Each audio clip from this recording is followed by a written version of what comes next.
Welcome to the Successful Athletes podcast presented by TrainerRoad, where we interview successful athletes to make you a faster cyclist. Or in this case, we're going to talk a lot about triathlon because we have a special guest with us here, Jon Tarrant from the UK. How you doing, John? I'm great. Thanks, Jonathan. How are you doing? Doing well, man. I appreciate you setting apart the time to chat about this. This is going to be a fun episode where we go into a transition from running to triathlon, which actually is pretty common. I know a lot of us cyclists listening to this have probably transitioned from cycling to triathlon or vice versa at some point, but the running to triathlon transition is actually pretty common. So we're going to dig into that, your training, how things changed for you, tons of different stuff. And I bet we're going to get a lot of actionable takeaways for all of us, whether we're triathletes or not on this one. So a couple things really quick. If you want to be on this podcast, go to trainerroad.com/podcast and let me know how you've used TrainerRoad to accomplish any level of success. Whether that's an improvement in FTP, whether that's a race win, whether that's something, whatever it is. If you feel like you've been successful because of your usage of TrainerRoad, let me know. Once again, trainerroad.com/podcast. And you can go and find a link to the Successful Athletes podcast and submit there. So we'd love to have you do that. John, first thing, I actually want to start out with running because that's where you started prior to Tri.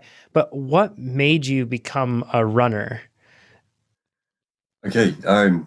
So good start to it. So a lot of background. My dad's a runner and a pretty decent runner, like 2:30 marathon, 15-minute 5K, like quick runner. Wow. Yeah. And then obviously in the family from before him, my granddad was an ultra distance runner and actually held the world record for 40 and 100 miles on the track.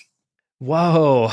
So, how cool. Yeah. So it's in my family. Yeah. My granddad, he was actually, he was banned from competing in amateur sport because he, when he was 17, 18, he got into boxing and he actually took a little bit of money for a fight that he did.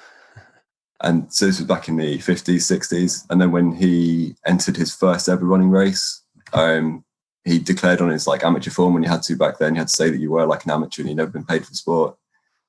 He declared that he'd actually been paid for this boxing match, and then they banned him. And The next couple of years, he got better and better to a point where he was up to Olympic standard, ready to try and compete to qualify for the Olympics, and they still wouldn't reinstate him as an amateur. Wow. So I think that's in the family. We need to write a book about your dad. What a cool story. My dad, yeah. Someone actually did write a book about my granddad. Forgive me, your grandfather. Yeah. Yeah, my granddad, yeah. So somebody did write a book about it? Yeah, someone wrote a book, yes. So it's same as me, same name, Jon Tarrant. And they called him the Ghost Runner because he used to turn up to official races and just hide at the start line. He wasn't allowed to officially compete. And then when the race started, he'd jump in. Wow. And go. Yeah. So I think he won some quite big marathons and stepped up to ultra marathon because they were a bit more accepting because they weren't normally officially ratified races. And eventually unofficially broke the 40-mile world record and eventually was reinstated and officially broke the 100-mile world record on the track. Wow. On the track. So he's just running loops. It's 400 laps. Oh my gosh. Wow. That's incredible. We'd spoken prior to this and I had no clue of the depth there of the story. Yeah. Yeah. I thought after we spoke last time about that starting to running and that it was a big impact. Obviously when I was younger, my dad's always out training and having that kind of in the family, it pushes you because you're living with somebody who does that kind of thing. Mm-hmm. And it just, you get that motivation to So you grew up watching your dad train and go through that process for running. Yeah. And triathlon, as I was getting a bit older, I think he went through a similar thing to me, getting injured running and moving across to something a bit less wearing. I guess get into that. So can you remember, when did you start running? Was that just something that you always did since it was kind of part of the family? Or do you remember a moment when you were like, I want to be a runner or train to be a runner? So it was always something that I've done at school. I think we've got a similar system to you in America. You've got high school athletics and cross country through both times of the year. So I was always involved in that, never really too seriously. I was always happy to be running. And then I'd say probably 15 or 16, I started taking it a bit more seriously. Started training a little bit harder. Nothing like I've been doing with TrainerRoad, no kind of structure, just maybe going out for a run with my friends, taking it a bit more seriously. Doing a few races. and then eventually joined a running club when I was like 17, 18. Took it from there. I never got to any kind of high standard. It was more good club level. I'd normally be on, say, like the first page of results from a race, but yeah, never challenging for the win. What was what sort of distances did you focus on when you were running? So then at the teenage years, so normally 5K, 10K, maybe some a little bit shorter on the track, 1500 meters. But then when I started working full time, I probably took a couple of years where I didn't really do much exercise, just kind of slipped to the background. Other things take over. And then when I started back again, I started moving up the distance, so to half marathon and 10K, more likely. Good races. Do you remember your 5K, 10K, and half PRs at that point in your career? Yeah, so back then I'd probably be faster. 3K would be 9:40ish. 3K, 5K about 18 minutes or so. So it's not groundbreaking, but yeah, it's always fairly steady runner. Somebody's listening to this and they're like, that would be groundbreaking for me. 18-minute 5K is fast. Now, what made you mentioned that you graduated from school, working full time, and then you started running again.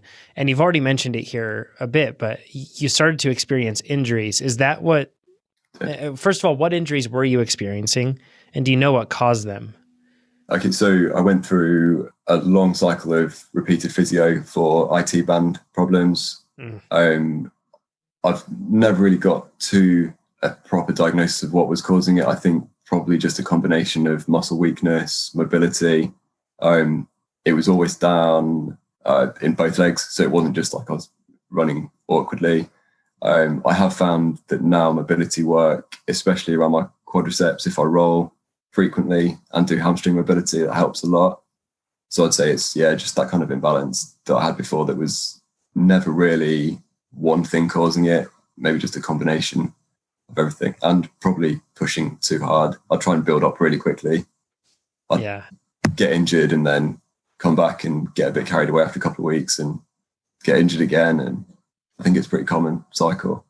Yeah, for all of us. When you were experiencing these injuries, were they the sort that were just, a sort of injury that was there and present and painful to experience? Or was it keeping you away from training and away from running in general? And if so, for how long? Yeah, so I think the thing was, so the IT band kept me from training consistently. So it led to a lot of missed weeks. And then that, like I said, eventually led me to trying to build up a little bit too quickly. And I ended up twice with bad stress fractures. So I had on one side, on the right side, fibular stress fracture.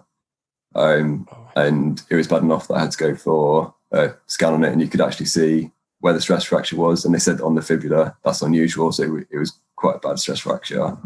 And that happened twice in successive years. So this was probably 2013. So at that point, I was thinking about doing something different training wise. I'm moving away from running a bit. I think we'll get into it, but then I got married and started a family, and everything kind of got pushed to the back. More recently. One other thing on your injury that I want to touch on really quick. When you mentioned that you got these stress fractures, which is really that's pushing, I would assume you were pushing through a lot. Were you making a conscious decision to push through pain, or was the pain just slowly creeping up and then that's what you had? Because the reason I ask this, there are probably a lot of athletes sitting here saying, well, I experience pain at some point when I'm on the bike, running, swimming, something like that. And the question is, how much do I push through? So is it okay to high performance always, is uncomfortable, but were you pushing way past signs of pain? Or what do you think was the main cause to get to the point of having stress fractures from this? Yeah, every time. So I'd say both times I had the stress fracture, if I sat down maybe a week or so before, I would have been able to know it was coming. But I think it was just to that point where I'd had so much disjoint in my training, and I'd have maybe a race planned in a couple of weeks. I just wanted to get out and get the miles done, and just kept pushing through. Yeah, it's a hard thing for us to like Yeah. swallow pride, really, and say like, I need to take time and just address this, right? Yeah, definitely. I think that is one thing that is really beneficial with triathlon, because if you've got something that's hurting, if you've got a shoulder injury that stops you swimming, get on your bike. If you've got a calf pull or something that's stopping you running, then you can get on your bike or go swimming. There's always something else to do to keep that fitness going. But when you're focusing just on running, it's really difficult to go and do something else because you think you're losing fitness for what you're actually training for. Yeah. So prior to the transition to triathlon, let's talk about your life situation. What do you do for work, and what is your family situation like? So I'm a business analyst. So I work in IT for a big pharmaceutical company. We do distribution and supply chain operations. So pretty normal job. I work 9 to 5 with some flexibility outside those hours. I'm married and I've got 2 young kids who are 2 and 4. So yeah, I'm pretty busy at home. Yeah, those are tough. Those are high maintenance ages. That's it. Yeah. So you mentioned that when you got married, and that you ended up actually getting a house, and that house required a ton of renovations and everything else. So at that point, you kind of let go of running, right? And then you just became, as we would say here in the United States, Tim the Toolman Taylor, so to speak. But you kind of focused in on just doing the home improvement stuff. Yeah, that was it. I was committed. My time was completely taken up elsewhere. We're really lucky. My wife's dad's a builder, so he helped us do a lot of the work on the house. But I was committed to obviously like helping him out. So I was labouring every weekend through the week, just doing like all the jobs that needed doing, like digging foundations, getting bricks set out, and so like pretty physical work. So I think even if I was trying to train at that time, I probably wouldn't have been able to. It was a lot of work. I don't know how people do it if they've got a physical job. I don't know how they do it. If people doing a labouring job or any kind of physical job and then training in the evening, that's intense. I'm repeatedly impressed by those sort of athletes that are able to do that. Yeah, very impressive. Was that hard at all to let go of the running side of things? I mean, you're experiencing injury and everything else, but on these Saturdays when you kept finding yourself out there, whether it was laying brick or doing something to fix up this house that you mentioned, you bought it knowing that it was going to need all of this. Did you ever find yourself being frustrated because you were doing that instead of being out running? Or was it easy to let go of it because of the injuries? So I think I'd been frustrated leading up to that point. So I'd kind of moved away from focusing just on running. So that side of it was easy. But one of the things that I really did miss was that mental break. I don't think there's ever, I think it's one thing that I always keep thinking to myself, there's never been a single training session where I've started feeling bad and felt worse after. It's always a benefit. It always makes you feel better to like be doing something, either running, bike, swim, going to the gym for a little bit. And I think at that time, obviously there's a lot of life stress going on, like renovating a house, 2 young kids. We're living with our in-laws as well. And so obviously you've got a busy house, a lot of people going on, and it would have been probably beneficial to be able to have that like mental break. And I think now, knowing what I've been through for the last year and knowing how beneficial that's been, I probably would have made a bit more time to do that.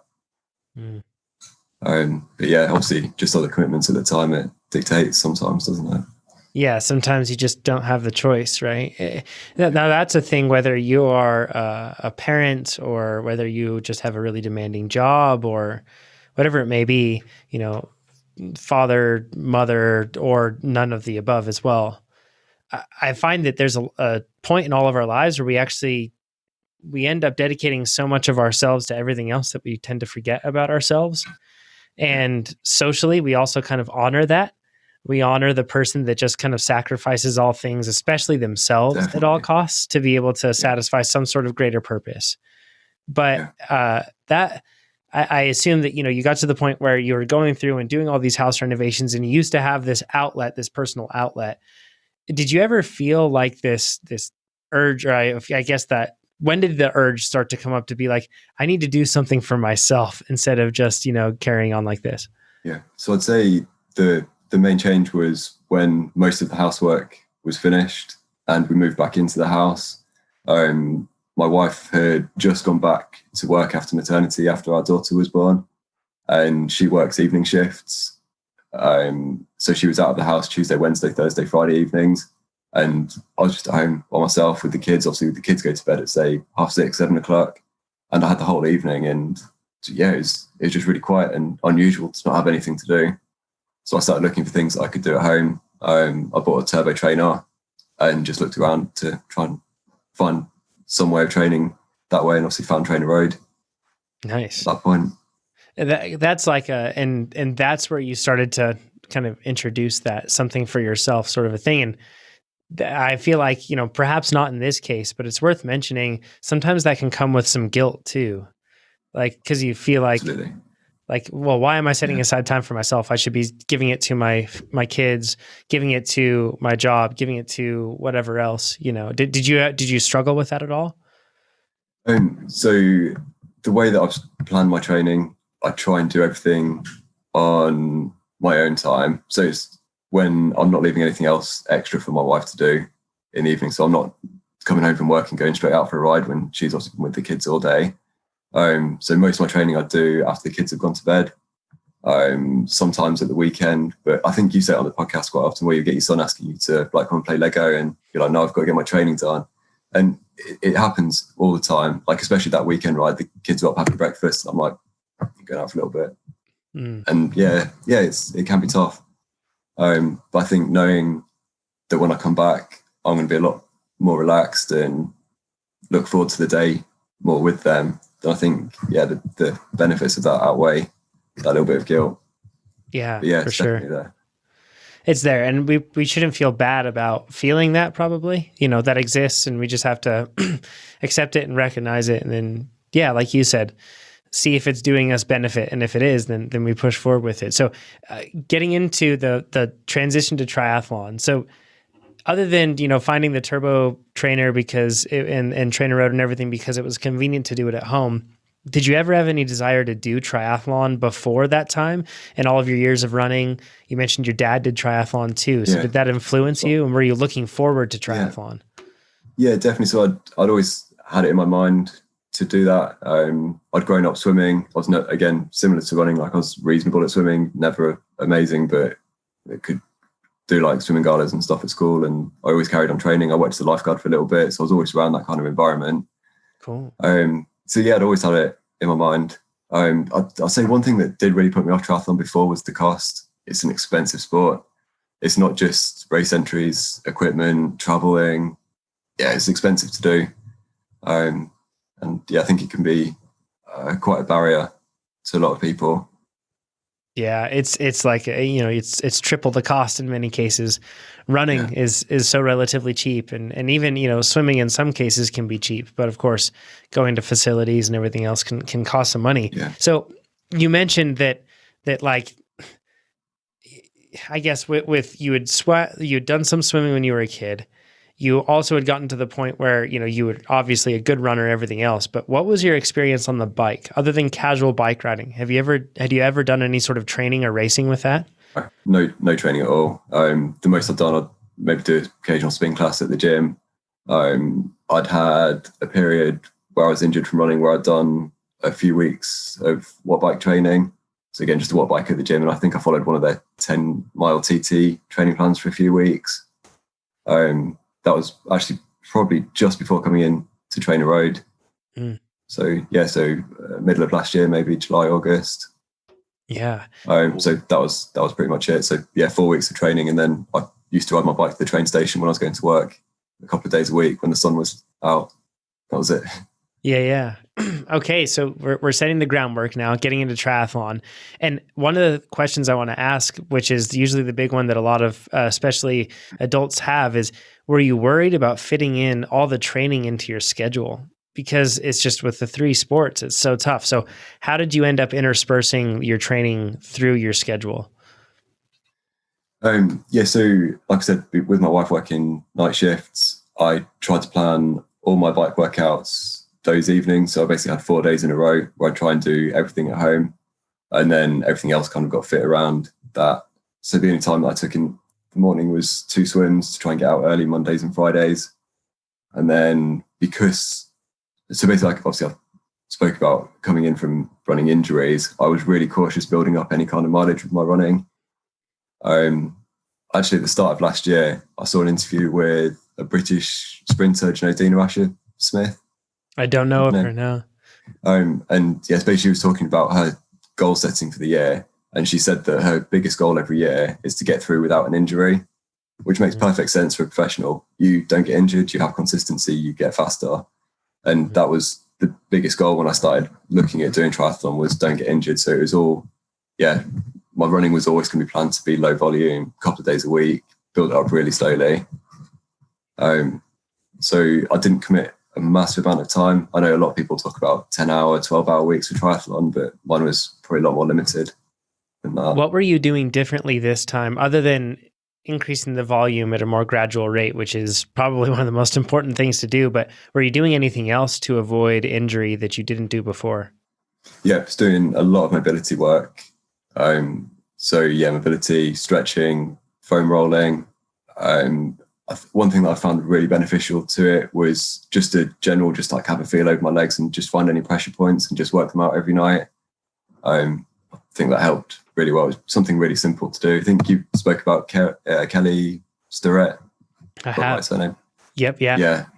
Yeah. So I followed some of the tutorials that he puts on YouTube, and that helped a lot. Yeah, it's called The Ready State on Instagram and YouTube and everything else. And he's such a good follow for athletes. All of us listening to this should check it out. Yeah. Yeah, I think it was his book that I read, The Supple Leopard, Becoming Supple Leopard. Is that right? Correct. Yeah, so that was the starting point for that.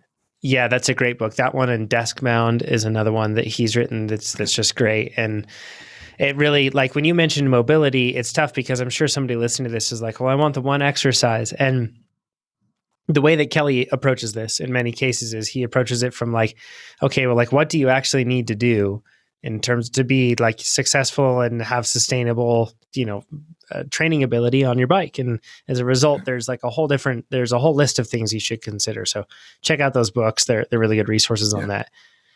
What discipline concerned you the most? Was it, ironically, even though you had been a runner, were you most concerned about the run because of your injury history?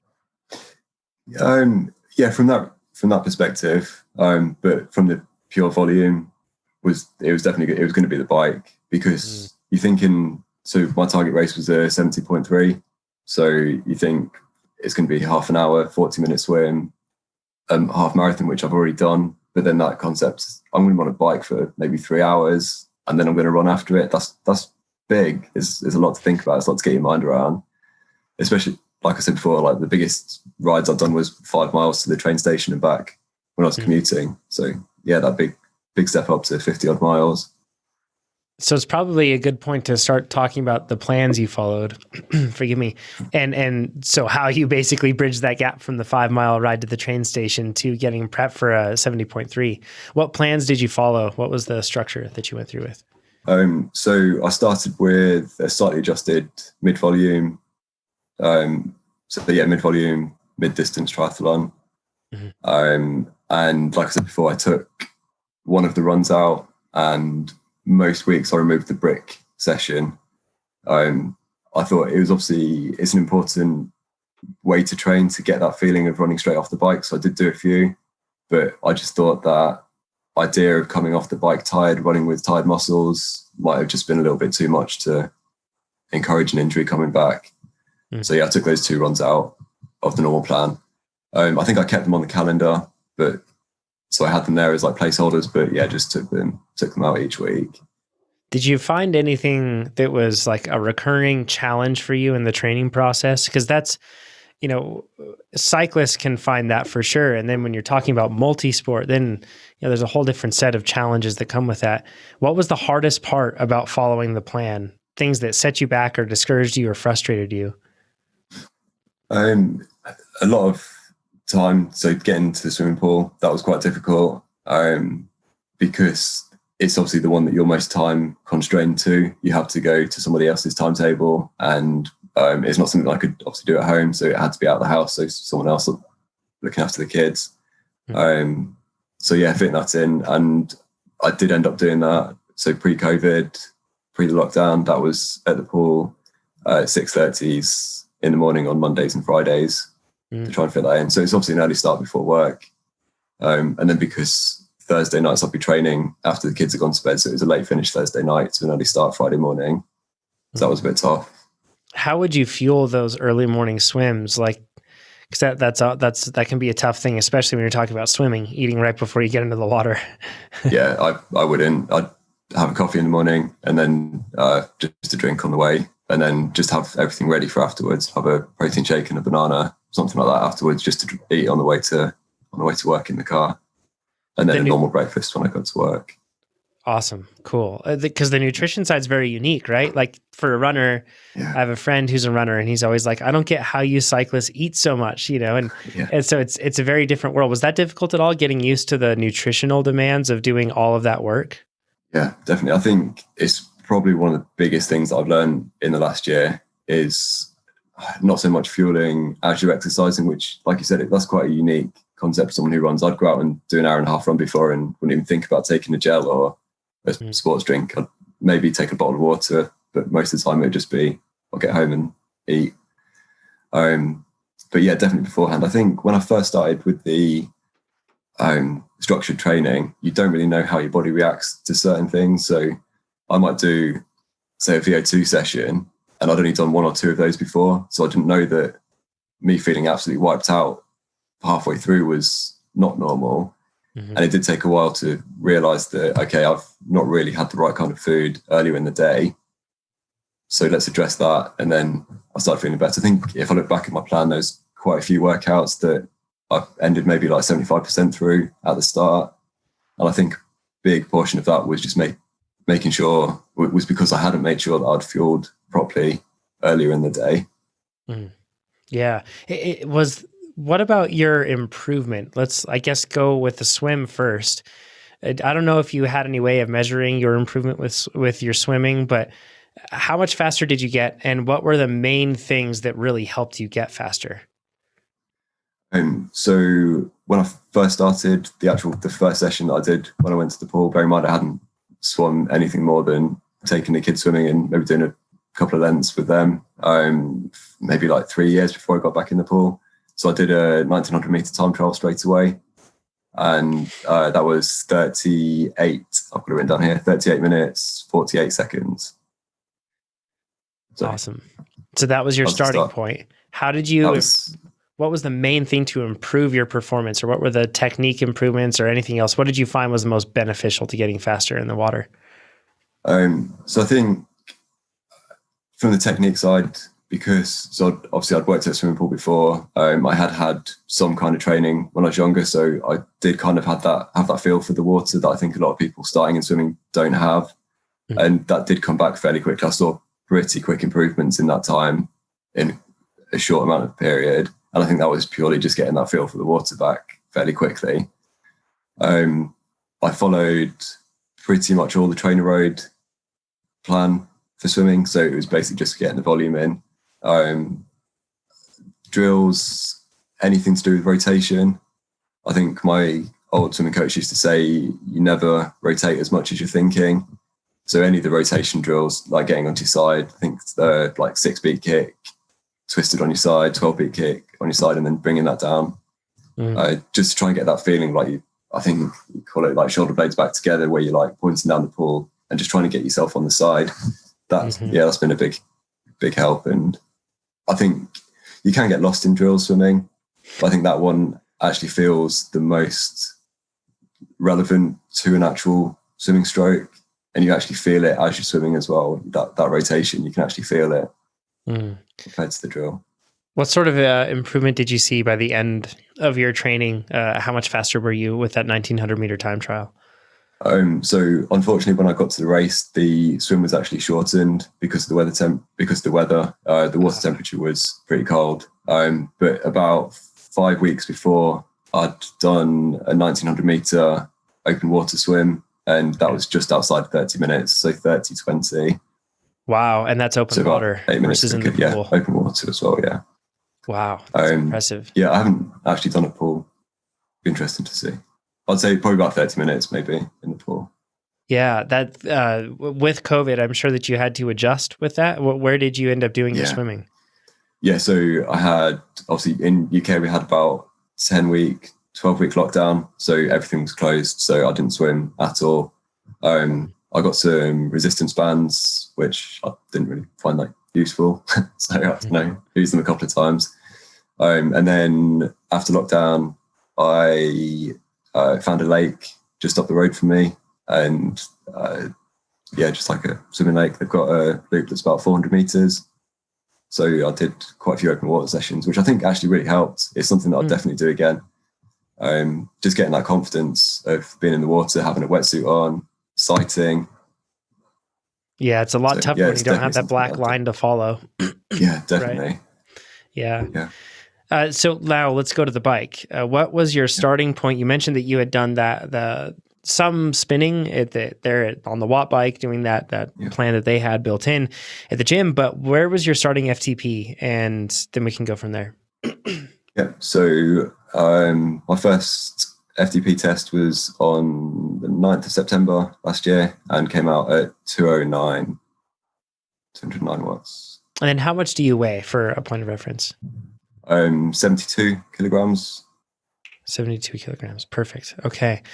So with that, what did you find difficult about the bike training in particular? It is really different in the sense that it can be like constant resistance compared to the running, which is more, those constant, the contractions that you're making when you're hitting the ground. Was that tough at all to get used to like the more steady state efforts? Yeah, definitely. So I've just actually started back doing similar training obviously I've started back on my base training now, and the sessions that I'm doing now, they seem so much easier than when I first started, even though I'm obviously at the right level now. I think it's just that muscular endurance that I think when you start base, a lot of the instructions from Chad are you're spinning it maybe like 95, 100 RPM constantly, and then like building up and down. And I felt that really tough at the start. Yeah, that higher cadence is tough to hold at the beginning. What sort of improvement did you see on the bike? So I went through 5 weeks of base to start off with, and then Plan Builder was released. So I reassessed everything, and that started me again on another base phase. So from September, with the first FTP test, I did 5 weeks of base and then a full base and full build. And that took me to 279. Wow. That's impressive. So that's 5 months. 70 training. watts. Way to go. Yeah, that was good. That's a big improvement. Yeah. I mean, even just the amount of food you have to take in just to compensate for that, because you're almost increasing your power by a third almost, with that. Yeah, that's impressive stuff. What was on the bike? What sort of equipment did you have? What did you get in the beginning, and then what did you end up racing with? So I've got a pretty basic entry-level bike. It only costs about £300. Awesome. So it's from a store called Decathlon. So it is aimed at. Have you got Decathlon there? Yeah. We don't have them here, but they're effectively, if you're here in the United States, it's similar to like an REI, but more, I guess, general sports focused, kind of like a Big Five, something like that. Yep. Yeah, that's it. So it's nothing to write home about. I love it. It's nice. It's my bike.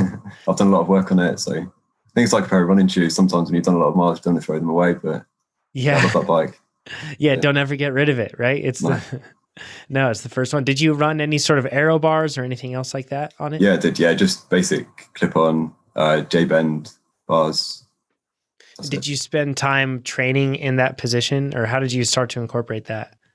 Yeah, so after that FTP test in March, where after gone through base and build, and then we had lockdown.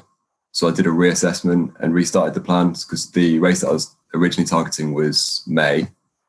So after we had lockdown, that race was cancelled. So I did a replan then. And when I started the base training, then everything from that point was tested in aero position. So before that was sitting up. It dropped down about 10 watts between upright to the aero position. But those 10 watts came back with it about 10 weeks of training. How cool. And I retested again. So back up to about 280. That's an interesting point. Since you had just started with cycling, you didn't have that huge gap in between in aero position and then upright out of aero position, since you were relatively new to it. Granted, it is always tougher to put out power in that position, but you can get used to it. What about the run? That's like a big curiosity for me, having done so much run training beforehand and experienced these injuries and everything else. You mentioned that you did more mobility work and everything else, but did you notice yourself getting faster with the run as well throughout this training process? Yeah, definitely. So it's actually something that I was really surprised about. So I hadn't had any like expectations that I was going to be getting quicker. I was just hoping to either maintain, just be comfortable running and just to get through the half marathon. But we had, during lockdown, we had a local league series of virtual races, and I hit PBs in distances from 5K to 5K, 5 mile and 10K. Wow. Within a 6-week period. So not massive times off, but yeah, I dropped about 20 seconds off my 5K PB, about 40 seconds off my 10K PB. So, and that's in a virtual race as well, just running against the clock. I guess maybe some error for GPS, but even to be at that level. That's impressive. Yeah, I was very happy. With doing the other two sports, you were still setting PRs. So yeah, and PRs that I'd set probably 6 years previous. I think we should have 2 categorizations, like a PB before you have kids and a PB for after. Like PC and AC. Yeah. Exactly, yeah. Yeah, pre-children and after. And categories in races as well. Oh, yeah, for sure. How many kids have you got? 2, yeah. You go in that group. That's a great point. It's just, yeah, it's pretty demanding. It's extremely demanding. It's really tough for sure. So with all of that, you mentioned that your race was canceled, and then you just went through Plan Builder and you replanned everything and you reset it out. But how'd you deal with the discouragement there? Or were you so just kind of focused on the process, since this was more something for yourself, that you just were fine with it? Was it a discouraging moment for you? Yeah. I think because I've been through pretty consistent training for the first time in a while, yeah, it was disappointing for the race to be cancelled, but it was cancelled long enough before that I wasn't right on top of it. So we had a couple of months notice. I had about 10 days off before I restarted training. But that was more just sorting out life events. Like obviously the kids' play school was closed and just managing all that kind of stuff. And yeah that was a bit tough. It's been a wild 9 months, 10 months for a lot of parents out there trying to be teachers and trying to do everything else that they need to do. Yeah, it's pretty tough. So let's talk about race day. What were the conditions like? Actually, before that, how did you set your goals up for race day? Because this is your first, I assume this was your first triathlon period, It right? was, first one ever. Yeah. So how'd you set your goals for that? Because that's a hard spot to know where you should perform beforehand. So I think it's one thing that I said to you before. Really luckily, about 2 weeks before the race, I listened to one of Amber's first podcast when she first came on, and she was talking about goal setting. And one of the things that she said that the most important thing to do is don't set a goal that's dependent on someone else. And previous to that, I'd had my expectation is like try and be like top 20 in my age group, try and be in the top like 100 overall, which is obviously, it's completely dependent on someone else having a good or bad race. You can't dictate that. So I sat down a couple of weeks before and I wrote out 4 things that I thought would just help me get through the day. The first one was just enjoy it. And I actually had that point, enjoy the race. It's your first triathlon. That came back. When I get to the weather conditions, I'll come back to that one because it's important. Sure. And then on the bike, I had target average 222 watts, so that would be 80% FTP. Another really good point, stick to my nutrition plan. I'd worked everything out, all the calories, grams of carbs, had everything in my drink, all the gels and everything sorted, so just stick to that, keep going to the timer. And then for the run was try and maintain an even pace, don't set out too fast, and I had a target pace of 4:15 per kilometre to set out at. Awesome. So that's smart to set goals that you can control.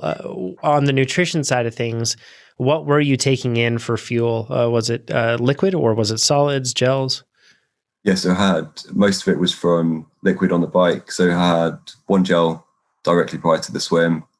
And then on the bike, I had 200 grams of so maltodextrin and fructose mix that I just made it myself, something that I've been like practicing using with in training. Smart. Yes, that was 200 grams. And then I had 2 gels on the bike and 3 gels for the run. Do you know roughly how many grams of carbs per hour you ended up hitting? Yeah, so I have found, so through my training, I found that I could hit higher on the bike, and mostly with liquid, I felt best on the bike. If I drank too close to getting off the bike and running, then it upset my stomach a bit more. So the first 2 hours on the bike, I had the whole 200 grams of the carb drink, and then the 2 gels in the last about 45 minutes or so. Mm-hmm. So that was about 92 grams of carbs per hour. Mm-hmm. So dropped it down a bit there toward the end since you were going on the run. That's it. Yeah. And then on the run, what did you end up? Did you take anything in on the run, or how did you manage that? Yeah, so I had 3 gels ready to grab as I went through transition, but as I came through, they weren't there. I don't know if someone else had picked them up or they'd blown away or something. So yeah, I grabbed gels as I ran by the aid station. It wasn't something I'd had before, but I thought it was more important to try and get the food in than to try and go without. So that worked out okay. So 3 gels. So it was a 3-lap course. So I got 1 as I went out, and then 2 more on each of the laps as I came back around. Awesome. So that'd be 90 grams over the run. Impressive. What about the conditions? Let's talk about that. Being in the UK, it's always a bit of a gamble. Yeah, that's it. So I said before the swim was cut short because of the temperature. So it's pretty cold. The wind was, I think, 25 miles an hour and gusts up to 35. And the water temperature was 12 degrees Celsius. Wow. So yeah, they shortened the swim from 1900 to 750. But it was off a pontoon, so you still had a dive straight into the cold water. Not great. Oh my gosh, yeah. And then was it freezing on the bike at first too? After getting, I mean, I assume it was a wetsuit swim, but still, you're wet, and that must have been really cold. Yeah, that's it. And that's what I said when my first goal was enjoy the experience. It's your first triathlon. Someone told me the water temperature before we went for the swim, so I'd put extra kit out for the bike. So I had a base layer to put on. I had gloves, I had arm warmers, and I put my socks on. Mm-hmm. So my first transition was pretty slow, but I took the hit rather than be cold on the bike. Yeah. Especially with it being windy as well. I was just going to say, with the wind and aero position, how did you handle that? Because it's for anybody that hasn't been in aero position, dealing with really strong and unpredictable winds like that, it's terrifying. Yeah, it's terrifying. Yeah, it was terrible. So did you stay in position, or how'd you do that? No, not at all.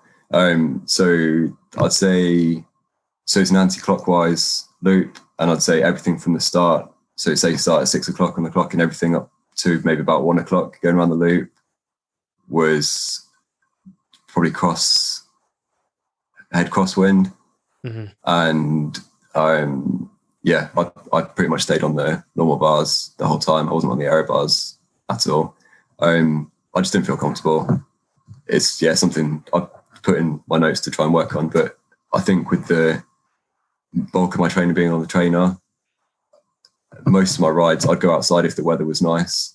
Mm-hmm. And it looked like a nice day to be outside. So I just hadn't been in those kind of conditions, and being on the aero bars, I thought it was better to just get through safe and not risk that. Yeah. I think it was making me like pretty tense as well. So I thought, no, pretty early on, I thought, no, I'm just going to take it more cautiously, try and hit my power target and worry about that. How did you get your nutrition in, like with the crazy wind? Because that's another hard thing. A lot of athletes, because you're so focused on controlling the bike, you forget to eat. So I had a bottle between the bars with a straw. So that was quite easy. So both hands on the handlebars. And then because I didn't have the 2 gels until I was coming back, it was more of a tailwind. So it was a bit easier on the way back. You didn't have so much crosswind. So by the time I was doing that, I was a bit more comfortable.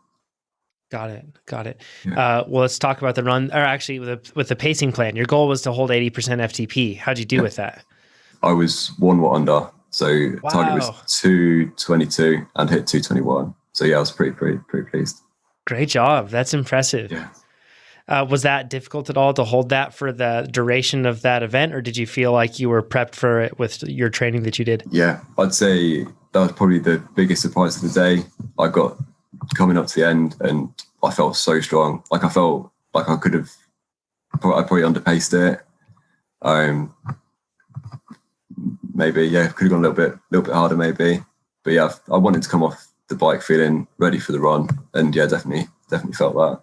I feel like if you get off the bike and you feel like, man, I completely worked myself there, I went all out, that's a bad place to be in going into the run. Yeah. What about your run pace? Yeah, happy with that. Yeah, so again, I got off the bike feeling really comfortable. And 3-lap race, I'd said stick to 4:15K pace. I was just outside that, so 4:17, but I ran 1:30.20 on the run. Nice. Which was, I think I said to you before, just a couple minutes outside my just half marathon PB. Which is crazy because you're in the context of doing it in a triathlon on race day in inclement weather, bad conditions, everything else, and you were still. So, did you beat your half marathon PB, or were you just really close? Just outside, yeah. So, half marathon flat would be 1:27.27. So I was about just under 3 minutes slower. Wow, that's super impressive. Yeah, good. It's big. I think that was the biggest win for the day. I think I was happy with that. Yeah, like and to have all the injuries and everything else that you would have with running leading up to that, did you find that after the triathlon, did you experience, did the injuries come back from race day or anything? No, it was fine. I'd say pretty much most way through the training, because I was only doing a limited amount of running, just being sensible with the way that I'd built up. I hadn't actually had anything this year. I'd had one hamstring pull, but that was bad footing. I caught a rock and pulled, so I don't think it was anything to do with technique, or definitely wasn't overuse. It was just a bit of an accident. And yeah, that was the only thing that I had through the whole year. So yeah, really happy with that as well. Well done, John. That's awesome. Thanks, Jonathan. It's pretty cool to see, like, taking on a triathlon first thing like that and training through, dealing with the setbacks. Tons of learnings from this episode. One other thing I want to ask you with this is, if somebody's listening to this and they're looking for key points of information or help, if you were to give anybody else advice, what are the main things that you learned that help you along your journey to getting faster? So definitely for RPE in the training is make sure you've got a good meal, the right meal coming into it. So especially for the bike, I've found that it's not as important for the run, but that might just be because I'm not probably hitting the same intensity. I found having a decent carb central meal, maybe like 2.5-3 hours before, really helps. Workout nutrition on the bike. So I'd say anything above sweet spot, I've always got a carb bottle. And I think I built that up from about 60, 70 grams per hour, going up to about 110, which is kind of the limit that I started to feel a bit more uncomfortable at. And that made a massive difference. And then recovery shake or food straight after. I've started doing that after every single session. And I think that's been a big benefit. Yeah, it goes a long way. I mean, The fueling aspect, we've talked about this plenty of times, but we tend to, for some reason, pride ourselves on doing things without fuel and depriving ourselves. But we should do the opposite. We should really be focusing on making sure we're nourished properly for it. So yeah, definitely. This is awesome, John. Thank you so much. I appreciate it. If anybody wants to get in touch with you, what's the best way? Is it through the TrainerRoad forum or in any other way? Yeah, be on the TrainerRoad forum. I try not to use Twitter or Facebook too much. Be a little bit of an addiction. Yes. Try and cut it out. On Strava as well. Put Strava up. Awesome. We'll link to your Strava, and then we'll also have a post in the TrainerRoad forum for this episode. You'll be able to find it just by looking up his name in the forum. You'll be able to find that episode. So if you have any questions for John, jump over there. If you want to get faster, like John, of course, head over to trainerroad.com and check out Plan Builder. You can build your plan beforehand, long before you even sign up, to even see what it would look like. So you can get an idea of what your training would be for whatever event or goal you have. Awesome stuff to do, and share it with your friends. share this podcast with your friends and rate it. We'd really appreciate it. And of course, if you want to be on the podcast, head to trainerroad.com/podcast and let me know. We'd love to have you on here. So John, thanks a bunch, and we'll talk to everybody next time. Thanks very much, Jonathan. Sure. Thanks, John.